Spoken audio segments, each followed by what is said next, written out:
Good morning students. हमारे इस video में हम थॉमस हॉब्स के बारे में पढ़ने जा रहे हैं और हम हॉब्स से संबंधित इन बिंदुओं पर हमारा जोर रहेगा।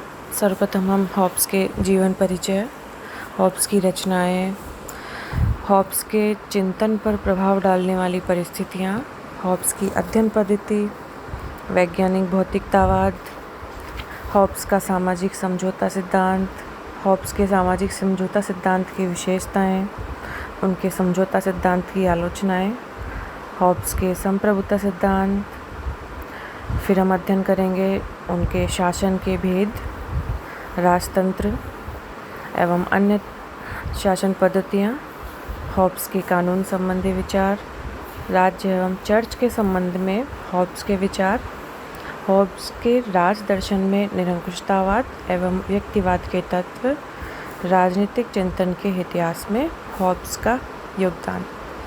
एक एक करके हम हर वीडियो में थॉमस हॉब्स से संबंधित निम्न बिंदुओं पर प्रकाश डालेंगे। तो सर्वप्रथम हम शुरुआत करते हैं हॉब्स के जीवन परिचय से। राजनीतिक चिंतन के इतिहास में हॉब्स का नाम प्लेटो, मॉन्टेस्क्यू, मैकियावेली, रूसो जैसे विद्वानों की प्रथम पंक्ति में लिया जाता है। जैसा कि राजनीतिक विद्वान मैक्सी कहते हैं, अंग्रेजी भाषा भाषियों ने जितने राजनीतिक दर्शन के लेखकों को जन्म दिया है उन सभी में कदाचित हॉब्स महानतम है।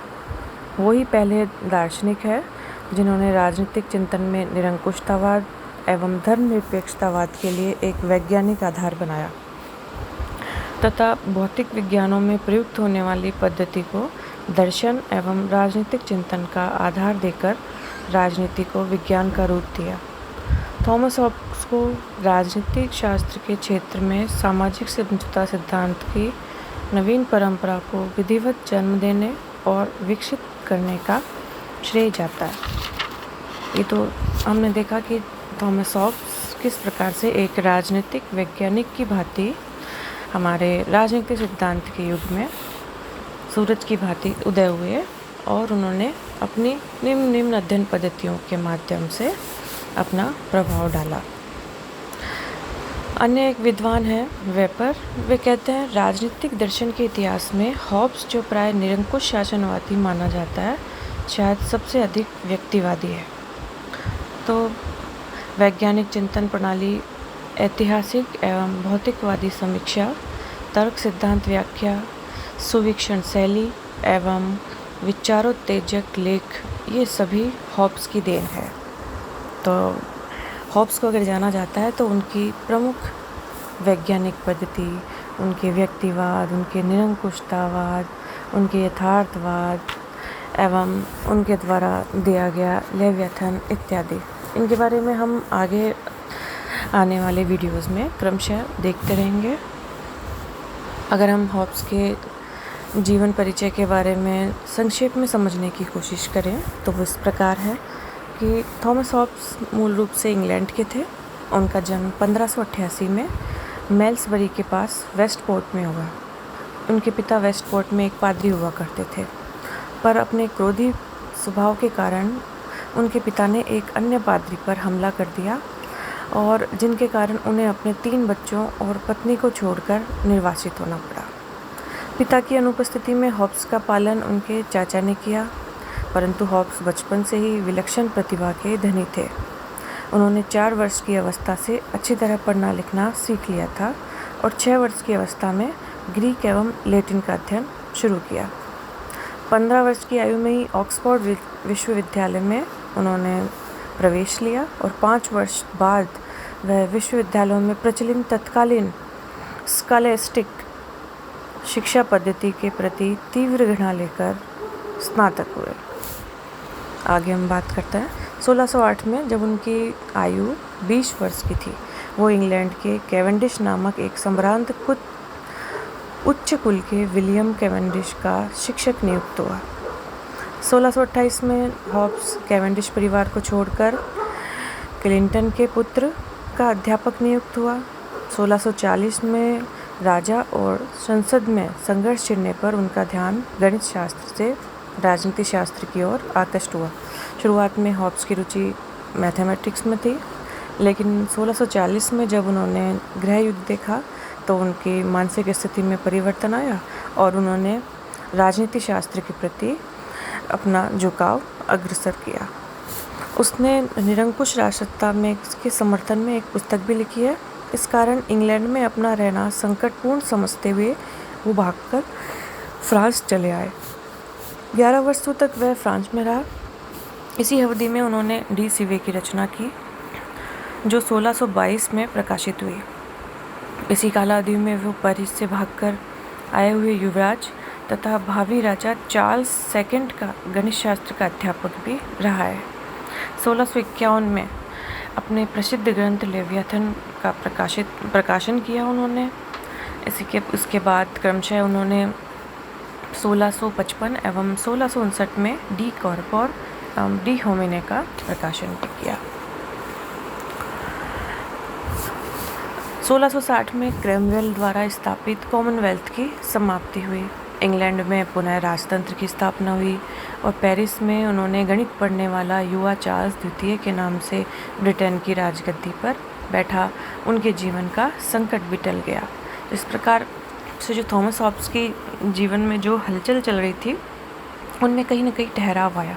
परंतु अगर हम देखें कि जिस फेज से थॉमस हॉब्स गुजरे, उन्होंने वहीं से ही अपने जो वहाँ की परिस्थितियों के आधार पर उन्होंने अपने राजनीतिक सिद्धांतों का निर्माण किया। वो राजनीतिक परिस्थितियों से प्रभावित हुए और उनका संपूर्ण जो अध्ययन है इन्हीं परिस्थितियों पर आधारित था। अगर उनमें कोई बदलाव हुआ तो भी उन्होंने, मान लीजिए 1640 में उन्होंने इंग्लैंड का गृह युद्ध देखा तो उनका झुकाव गणित से राजनीति शास्त्र हो गया। 1660 में जब पुनः राजतंत्र की स्थापना हुई तो उन्होंने पुनः इंग्लैंड में उनका आगमन हुआ और उन्होंने पुनः अपने राजनीतिक सिद्धांतों की रचना की।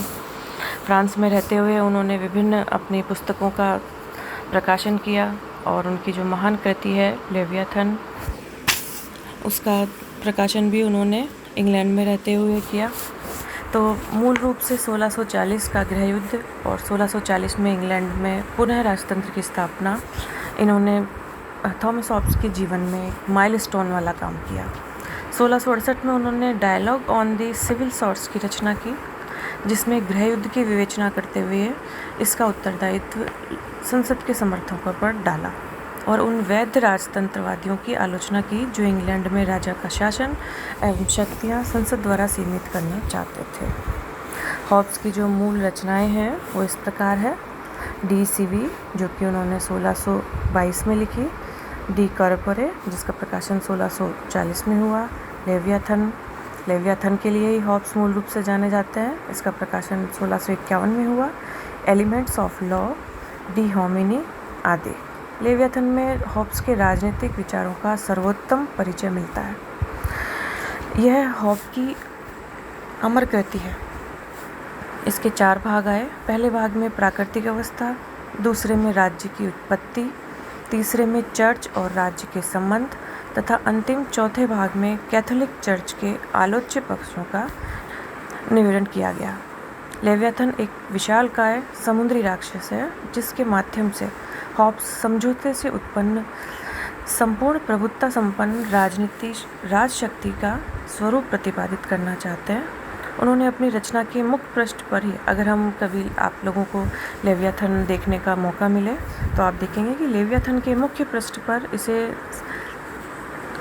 सब मनुष्यों से मिलकर बनने वाला एक विराट पुरुष या महामानव के रूप में चित्रित किया गया है। आपको बुक के मुख्य पृष्ठ पर एक राक्षसनुमा चित्र दिखाई देगा, जो कि उनका महामानव या लेवियाथन है। महामानव की सारी देह छोटे छोटे मनुष्यों से भरी हुई है, जो कि ये सूचित करती है कि सब ने अपने अधिकार इसे दे दिए।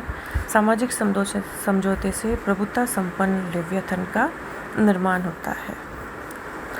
वेपर ने लिखा है कि हॉब्स की कृति राजनीतिक विचारों के इतिहास में संपूर्ण प्रभुता की समस्त, या कहें कि हम प्रथम व्याख्या है।